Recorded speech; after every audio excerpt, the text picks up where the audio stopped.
जय श्री कृष्ण। आज हूँ तमने दाल ढोकળી बनाववानी રીત શીખવાડું છું।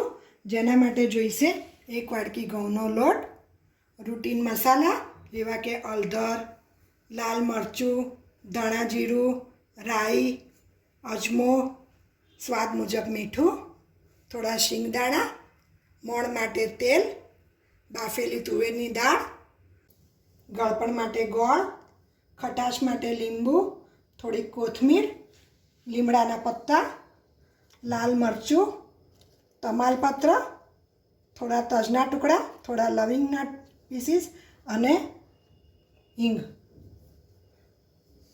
તો ચલો હવે આપણે દાળ ઢોકળી બનાવવાનું શરૂ કરીશું। તો ચલો હવે આપણે ઢોકળી બાંધવા માટેનો લોટ તૈયાર કરીશું। જેના માટે 1 વાટકી ઘઉંનો લોટ લીધો છે। જરૂર મુજબ મીઠું નાખીશું,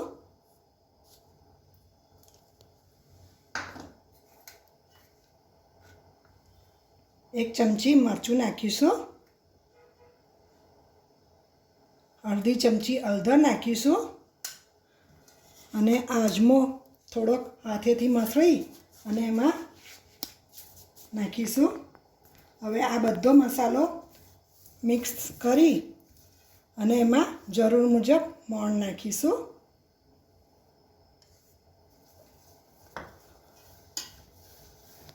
લગભગ 1 ચમચી મોણ જશે। બધું બરાબર લોટ મિક્સ કરી દઈશું। હવે થોડું થોડું પાણી નાખી અને પરોઠા જેવો લોટ બાંધીશું।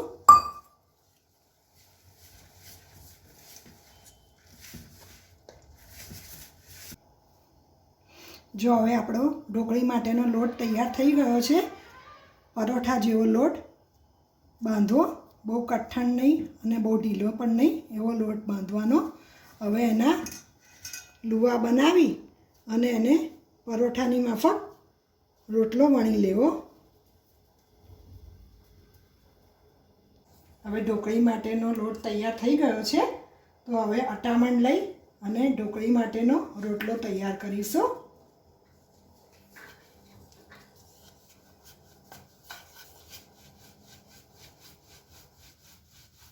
આ રોટલો બહુ જાડો નહીં અને બહુ પાતળો નહીં એવો રાખવાનો હોય છે।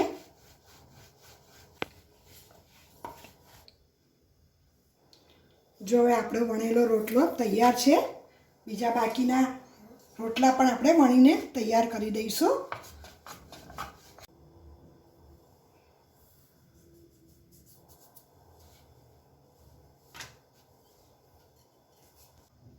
તો હવે આપણા દાળ ઢોકળી માટેના રોટલા તૈયાર થઈ ગયા છે। તો હવે આપણે દાળ બનાવવાનું શરૂઆત કરીશું। કોળું વાસણ લેવું, ગેસ ચાલુ કરી એમાં થોડુંક તેલ નાખવું। તેલ થોડું ગરમ થાય એટલે એમાં રાઈ નાખવી, 1 લાલ મરચું નાખવું, 1 તમાલપત્ર નાખવું, 2 તલના ટુકડા નાખવા, થોડા લવિંગ નાખવા।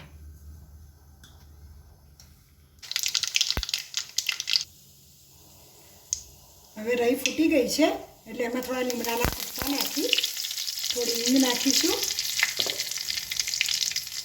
થોડી હળદર નાખીશું,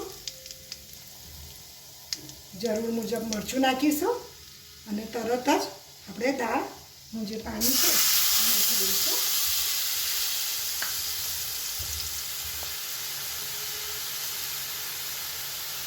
હવે થોડું બીજું પણ પાણી એડ કરીશું।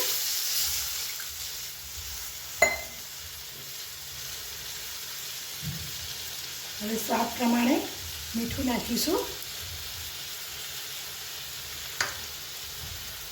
અને થોડા શીંગદાણા નાખીશું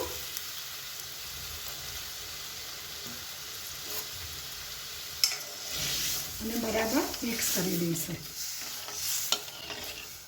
અને આ પાણીને બરાબર ઉકળવા દઈશું। હવે આ તૈયાર કરેલા રોટલાના ઢોકળી માટેના પીસીસ તૈયાર કરીએ।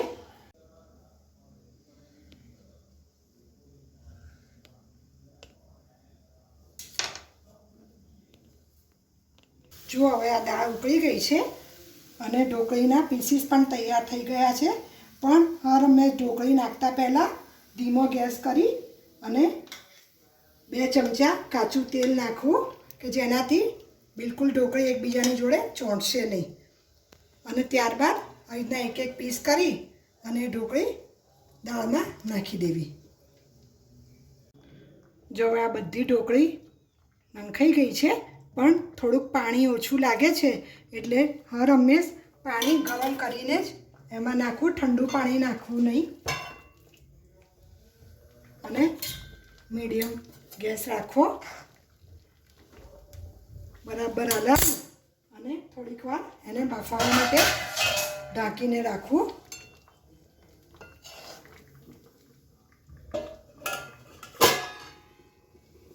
હવે 2 મિનિટ પછી આપણે ઢોકળીને ચેક કરી લઈશું.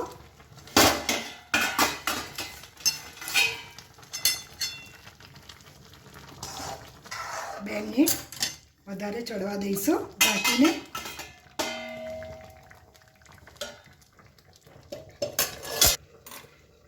બે મિનિટ થઈ ગઈ છે. આપણે ફરીથી ચેક કરી લઈશું.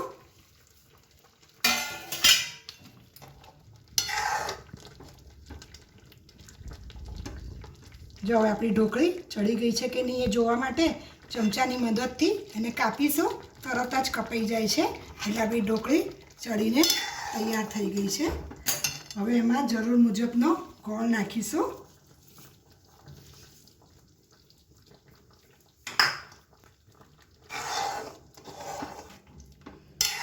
અને ચમચાના મદદથી હલાવી લઈશું.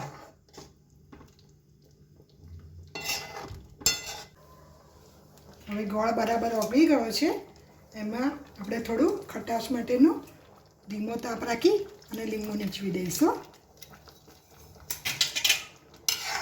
અને ચમચાના મદદથી હલાવી અને આ દાળ ઢોકળી તૈયાર થઈ ગઈ છે. એ આપણે એક સર્વિંગ બાઉલમાં કાઢીશું. હવે આ તૈયાર દાળ ઢોકળીમાં થોડુંક ચોખ્ખું ઘી નાખીશું અને કોથમીરથી ગાર્નિશિંગ કરીશું.